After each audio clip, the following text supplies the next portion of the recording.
నరేంద్ర మోడీ గారి నేతృత్వంలో కేంద్రంలో ఎన్డీఏ సర్కార్ సామాన్య ప్రజలను అడ్డి విరిచే విధంగా మరి రాహుల్ గాంధీ గారు మొదటి నుంచి కూడా చెప్తున్నారు.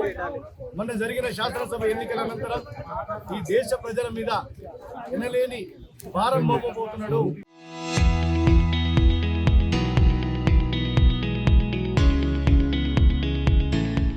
తస్మాత్ జాగ్రత్తగా ఉండాలని చెప్పి రాహుల్ గాంధీ గారు అనేక సందర్భాల్లో ఎన్నికల సమయంలో చెప్పిన సంగతి తెలుసు.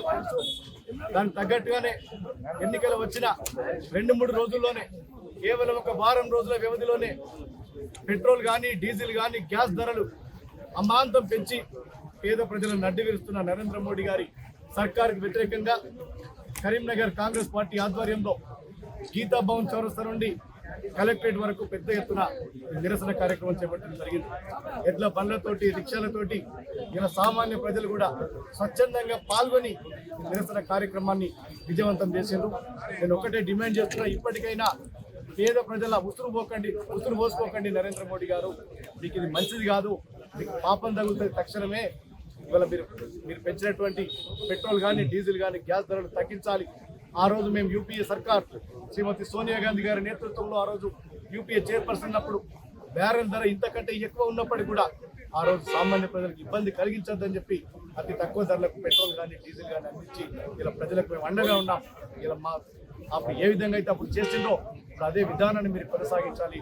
లేకపోతే రాహుల్ గాంధీ గారి నాయకత్వంలో, రేవంత్ రెడ్డి గారి నాయకత్వంలో కేంద్ర ప్రభుత్వం మెడలు వంచేలా ఆందోళన మరింత ఉధృతం చేసి ఇలా సామాన్య ప్రజల తరఫున పెట్రోల్ కానీ డీజిల్ కానీ గ్యాస్ ధరలు తగ్గించేంత వరకు మా ఆందోళన కొనసాగుతుంది. భారతదేశం మొత్తం చూస్తూ ఉన్నది. గడిచిన 5 రాష్ట్రాల ఎన్నికల లోపల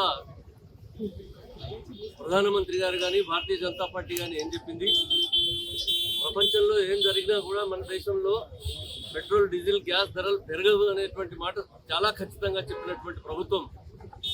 ఆనాడు రాహుల్ గాంధీ గారు చాలా నిక్కచ్చిగా చెప్పడం జరిగింది కలకత్తాలో, తర్వాత ఇతర ప్రాంతాల్లో.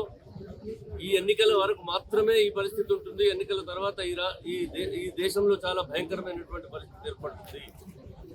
ఒక్క పెట్రోల్ డీజిల్ ధరలు పెంచితే ఏమవుతుంది అనేటువంటి మాట కాదు, దానిపైన మొత్తం సామాన్య ప్రజల యొక్క జీవిత ప్రమాణాల పైన అనేకమైనటువంటి బరువు పడేటువంటి ప్రమాదం ఉంటుంది. అంతే జరిగింది ఈరోజు.